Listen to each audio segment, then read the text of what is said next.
Here see, the modulus of rigidity within the elastic limit, it can be defined as it is the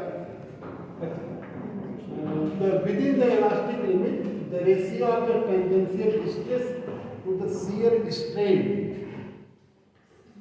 and this ratio is known as the modulus of rigidity, and it is the coefficient of modulus of rigidity. It is denoted by eta. It is equal to tangential stress upon shear strain.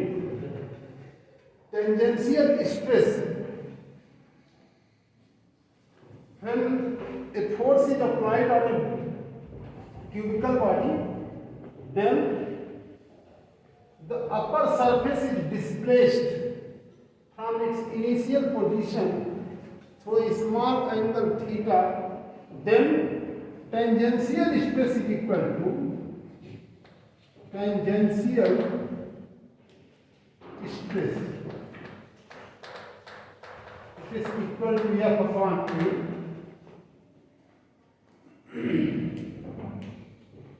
Shear strain, इस पर हम इसका मान लेते हैं area A है, इस पर जो टेंजेंशियल फोर्स एफ अगर हम लगा रहे हैं, एरिया हमारे पास ए है और tangential force if F is applied, so tangential stress is equal to F upon A. Shear strain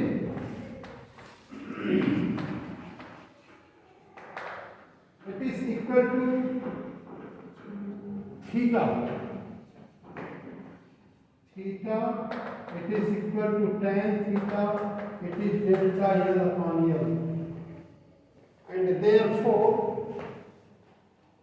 the coefficient of modulus of rigidity eta is equal to F upon A upon theta. It is equal to F upon A theta, and theta is equal to delta L upon L. So F upon A delta L upon L, it is F L upon A delta L. सबकी SI unit same होगी क्योंकि जो strain है वही unitless है। F upon A that is SI unit. कभी कोई पूछता है कि यंग्स मॉडुलस ऑफ इलास्टिसिटी का डायमेंशन लिखना होता तो सबका डायमेंशन भी सेम होगा ना, एफ अपॉन ए। तो इसका डायमेंशन अगर लिखना हो एसआई यूनिट तो मीटर पर metre square are pascal PA means Pascal.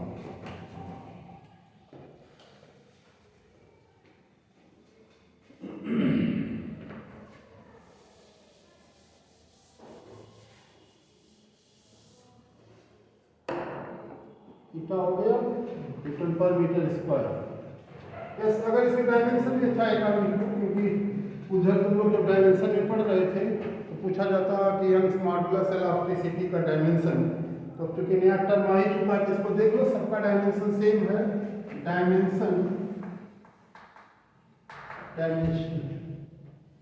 Formula इसका हो जाएगा, डायमेंशनल फार्मूला की बात अगर करें तो हमारे पास theta it is F upon A, it is M L T minus 2 upon L square. तो देख लेना M L minus 1 T minus 2। समझ वाली बात है? तो ये हमारा dimension Young's modulus of elasticity का भी यही होता है, बल्क मॉडुलस का भी, और मॉडुलस ऑफ रिजिडिटी सबका सेम होता है। हम लोग एक पढ़ेंगे स्ट्रेस स्ट्रेन कर्व।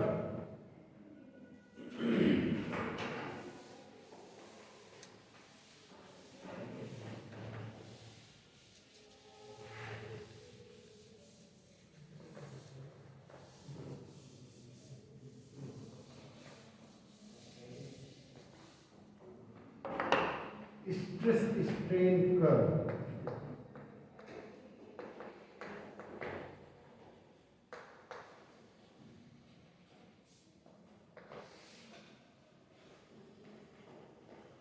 इसमें स्टील वायर को पर फोर्स यह अगर अप्लाई किया जाए तो स्ट्रेस स्ट्रेन कर्व कैसा बनता है, इसी को स्ट्रेस स्ट्रेन कर्व बताया गया है। If a graph is drawn between the stress and strain,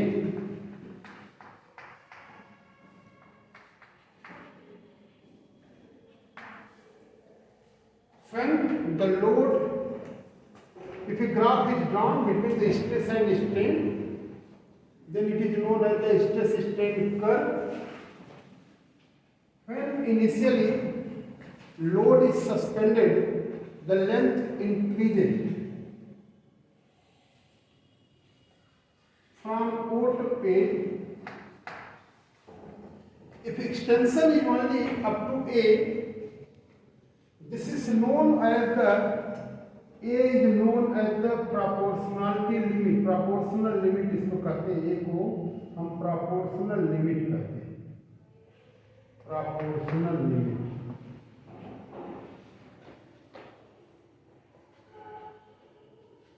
Proportional limit.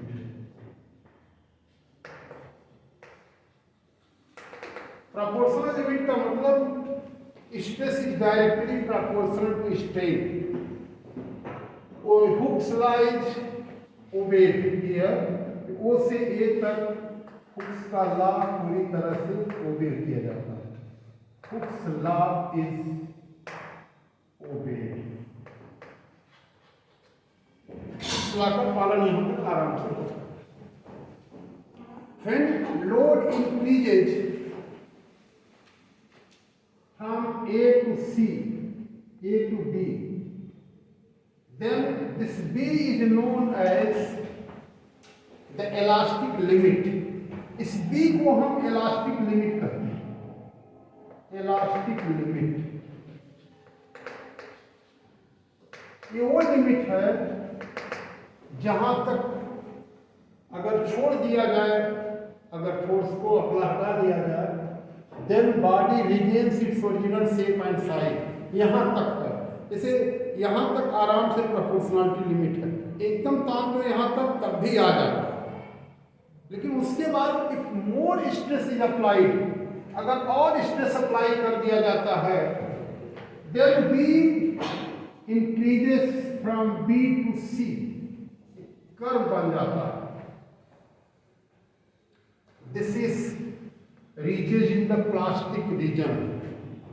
ये प्लास्टिक रीजन में चला गया और अब हमारे पास इसे हम परमानेंट सेट करते हैं. ये OE है, it is permanent set.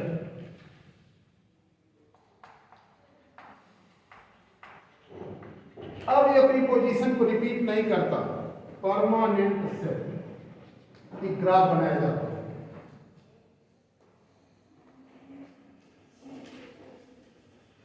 After this, if more force is applied, then strain increases than the stress. Stress से थोड़ा सा स्ट्रेस लगाओ, स्ट्रेन ज़्यादा हो जाता है. जब ये प्लास्टिक जब देखते खींचते जब पतला हो जाता है तो थोड़ा सा भी फोर्स लगाओ ज़्यादा खींचा जाता है. तो when after the see if more force is more stress is applied, then strain increases, then increasing is strain is greater than the stress. मतलब more strain occurs than the stress. Beyond C, if more stress is applied, then the strain is larger than the stress. तो ये थोड़ा ये बढ़ गया इसे. इस तरह से बढ़ जाता है. And after this, without applying the stress, more stress, the wires flow and reaches to the breaking point. इसको ब्रेकिंग पॉइंट में जाके टूट जाता है, इसको ब्रेकिंग पॉइंट. Breaking point. इस तरह से एक स्ट्रेस स्ट्रेन कर्व बनता है।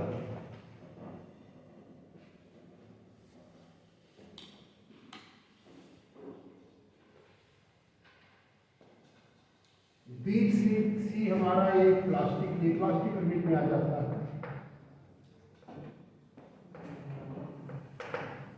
प्लास्टिक लिमिट ये proportionality limit, stress is directly proportional to strain. B तक पहुंचते पहुंचते इलास्टिक लिमिट में जाता है, यानी beyond this stress is applied, यहाँ तक अपनी पोजीशन को रिगेन कर लेता है। लेकिन बी से सी प्लास्टिक लिमिट में जब चला गया, when stress is removed it does not regain its original shape, original shape पर भी नहीं पहुंचता, और इसे हम कहते हैं permanent set. Permanent set after this stress is applied, then strain occurs, strain is larger than the stress, थोड़ा सा फोर्स लगा ज्यादा सा खींचा जाता है, and after this without applying the stress large strain occurs and reaches to the breaking point, और ई के बाद टूट जाता है। तो इस तरह से स्ट्रेस स्ट्रेन कर्व हमारा बन जाता है। और कुछ टर्म्स है, elastic after effect and the elastic fatigue, कुछ न्यू टर्म्स हमें जानना है। Elastic after effect, elastic after effect,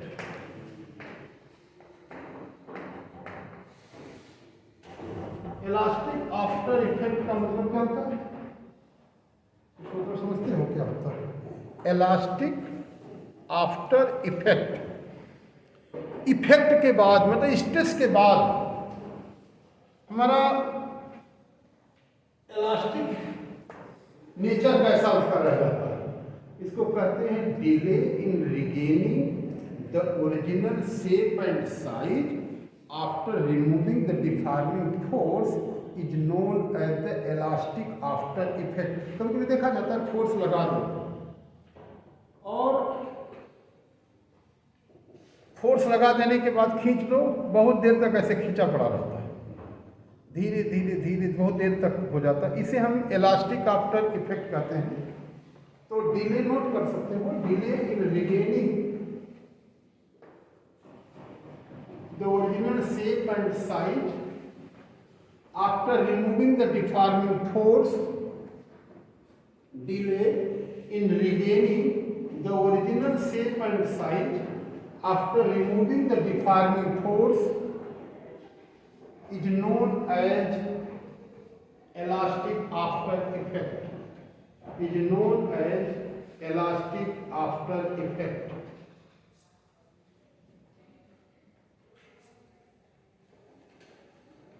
ये जो थर्मोप्लास्टिक होता है, it takes longer time, thermoplastic takes longer time to regain its original shape and size. Quartz जो होता है तो तुरंत जो है क्वार्ज तुरंत अपनी इलास्टिक आफ्टर इफेक्ट इसमें नहीं होता, तुरंत अपनी शेप को ज्वाइन कर लेता है। लेकिन थर्मोप्लास्टिक जो होता है takes hours to regain its original shape and size। आटा गूंथ के रख दिया जाए, ऐसे इंग्लिश कर दिया जाए, वो भी अपनी शेप में आ जाता है, लेकिन देर समय। आटा तो देखते हो ना, ऐसे उंगली रख दी, ऐसे कर दिया जाए, कुछ समय के बाद धीरे धीरे धीरे धीरे वो भी आता है, लेकिन टाइम लेता है। इलास्टिक आफ्टर इफेक्ट उसमें भी लगता है, इलास्टिक आफ्टर इफेक्ट। तो ये हमारे पास delay in regaining the original shape and size after removing the deforming force. एक आता है नया टर्म है इलास्टिक फटीग, इसे टर्म्स जानना चाहिए। इलास्टिक फटीग,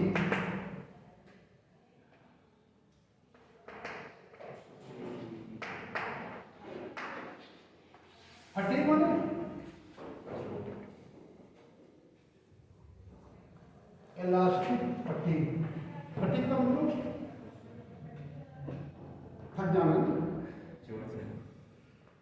फटीग का मतलब थकावट होती है।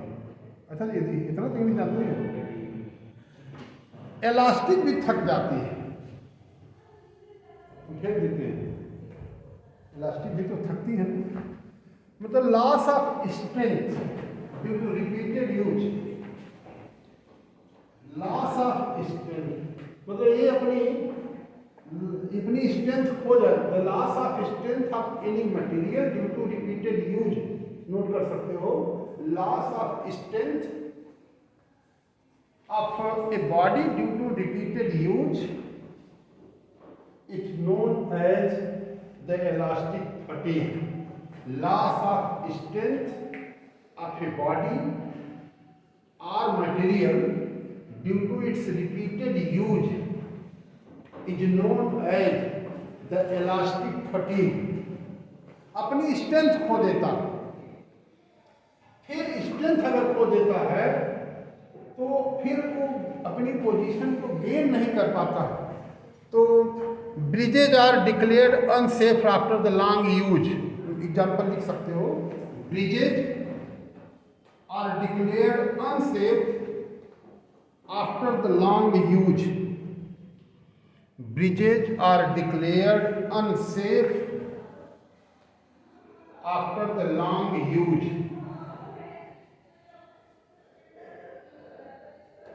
A wire can be break. A wire can be break due to repeated twisting. Repeated twisting.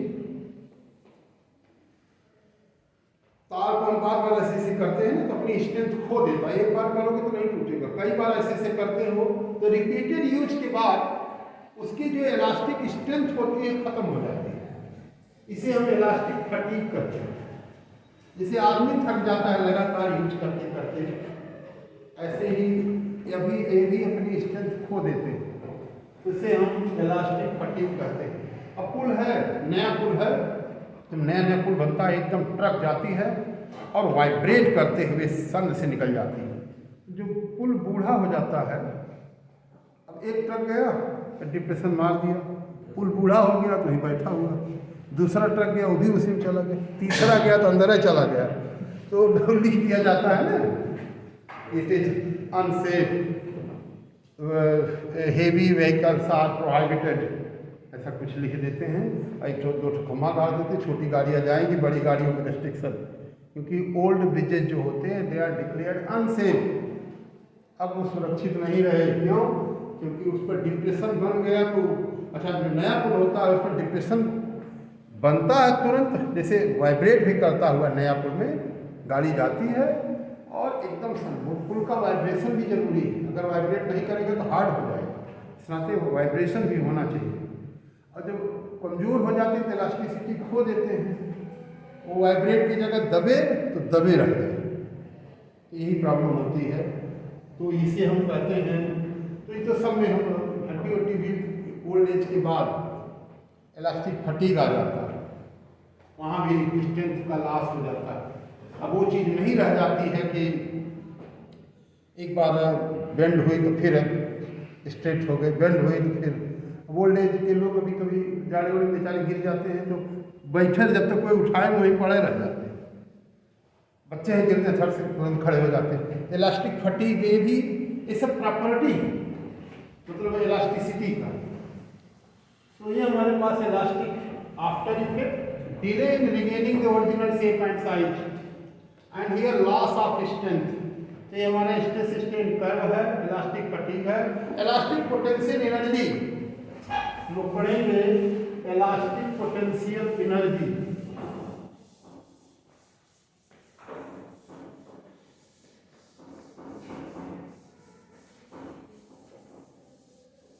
Elastic potential energy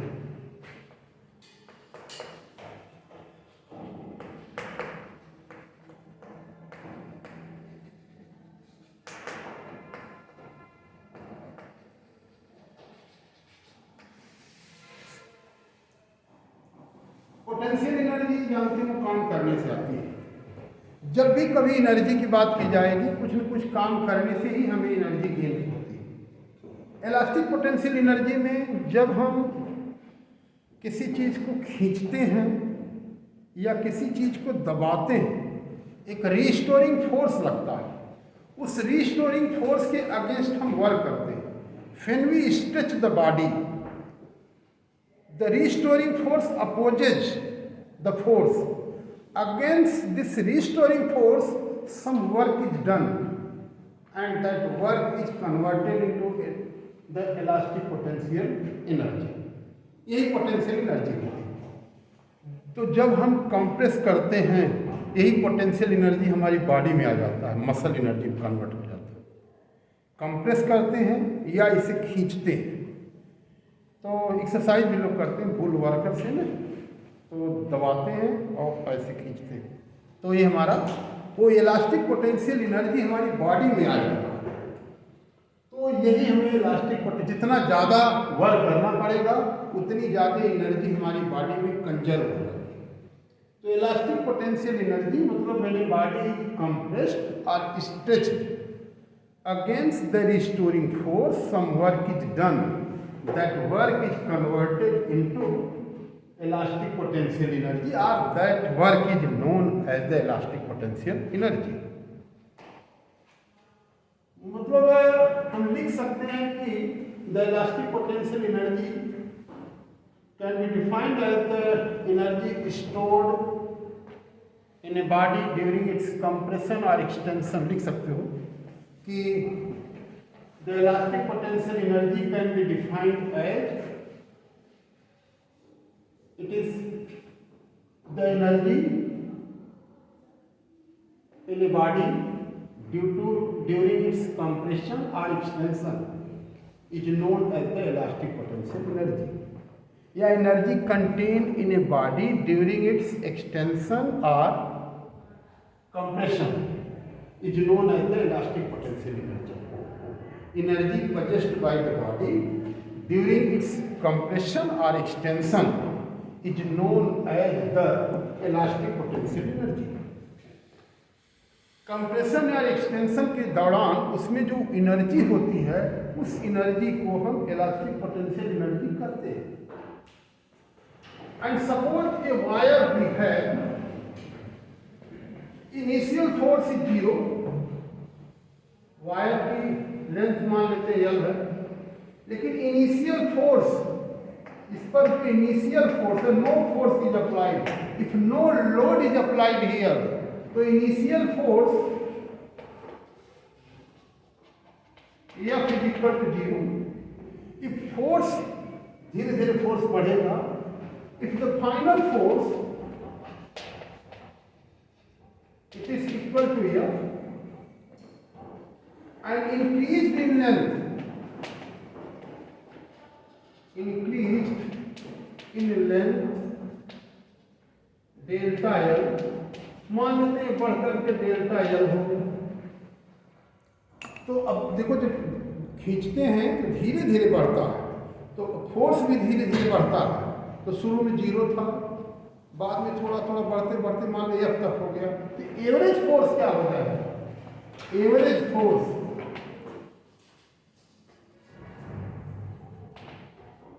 initial force plus final force upon 2, it is equal to F by 2। इसको हम average force कहते हैं, F average force. इस average force के against work done कितना होगा? Work done against the restoring force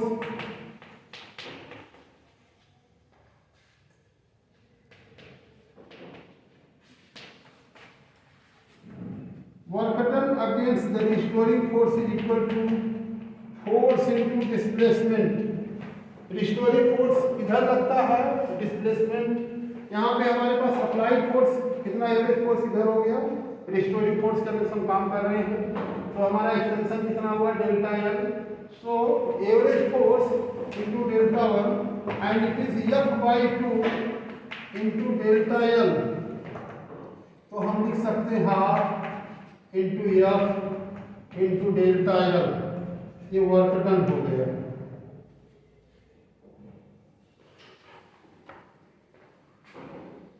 work done is converted into the elastic potential energy.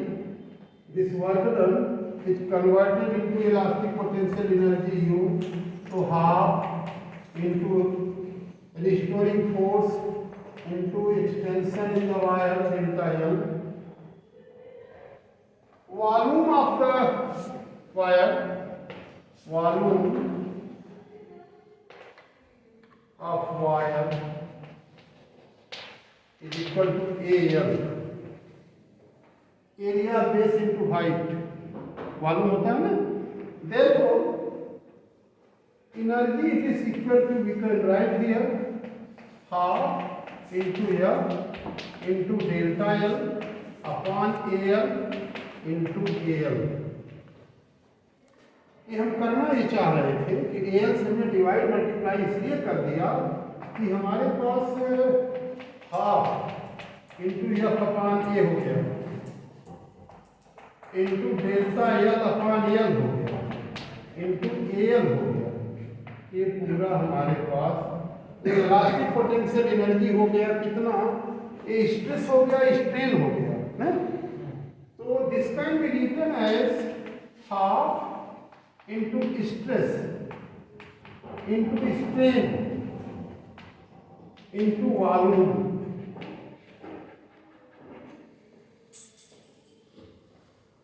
पूरे whole volume में, मटेरियल के होल वॉल्यूम में हमारे पास इलास्टिक पोटेंशियल एनर्जी हो गई. Therefore elastic potential energy per unit volume, elastic potential energy, elastic potential energy per unit volume.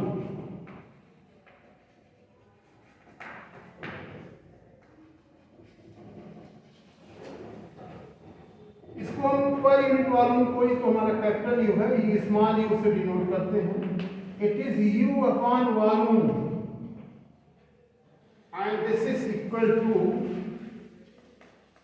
half into stress into strain. यही हमारा elastic potential energy per unit volume.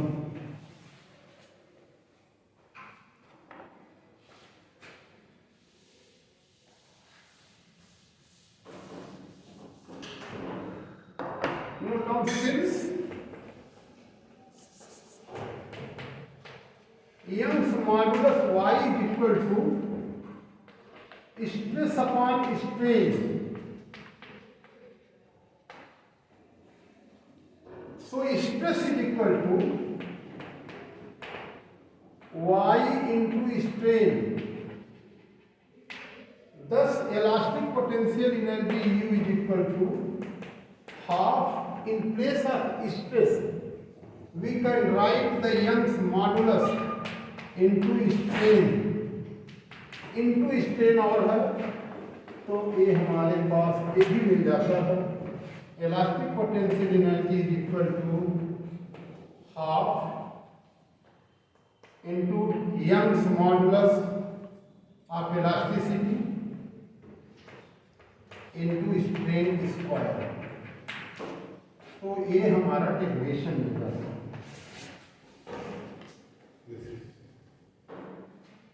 ये हमारे पास इलास्टिक पोटेंशियल एनर्जी का derivation मिल जाता है, half into Young's modulus of elasticity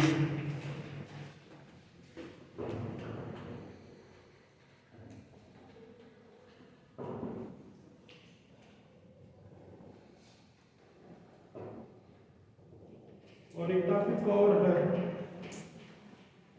time भी है, Poisson ratio. Lateral strain to the longitudinal strain होता है.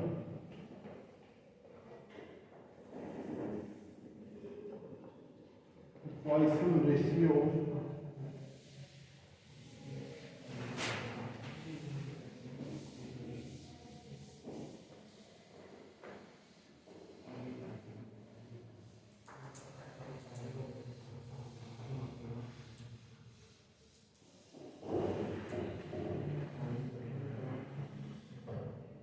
चैप्टर फिलहाल खत्म है, जरूर कोई टॉपिक आता नहीं है, सिलेबस में नहीं है, लेकिन वही एक टॉपिक और है कि lateral strain to the longitudinal strain को हम कह लेते हैं पॉइसन रेशियो। और ये चैप्टर खत्म। कुछ चीज़ें इसमें बहुत एप्लीकेशन है कि ये गर्डर्स जो होते हैं, रेलवे का ट्रैक हमेशा आई शेप का क्यों बनता है? ये hollow shaft is stronger than the solid shaft. ये देखो हालो बना गया है, ये हालो बनाया गया, hollow shaft is stronger than the solid shaft. ये सब एप्लीकेशंस हैं जो हम लोग पढ़ेंगे। इसमें अगर सेम मटेरियल का बनाना हो तो हालो बनाते हैं, hollow is more stronger than the solid. पूरा का पूरा अगर मटेरियल को अगर सॉलिड बनाएंगे तो वो उतना इफेक्टिव नहीं होता है, क्योंकि उसमें टर्निंग, इसमें टार्क ज़्यादा लगता है घुमाने के लिए। और अगर वो हल्का हो, अगर ये सॉलिड रहेगा तो कम टार्क में ही घूम जाता है। इस नाते ये भी हम लोग स्टडी इसमें करेंगे, एप्लीकेशन से हैं। ये भी हम लोग पढ़ेंगे इलास्टिसिटी के बेस पर कि इस धरती पर माउंटेन की जो ऊंचाई है 10 किलोमीटर से ज़्यादा अधिक नहीं हो सकती।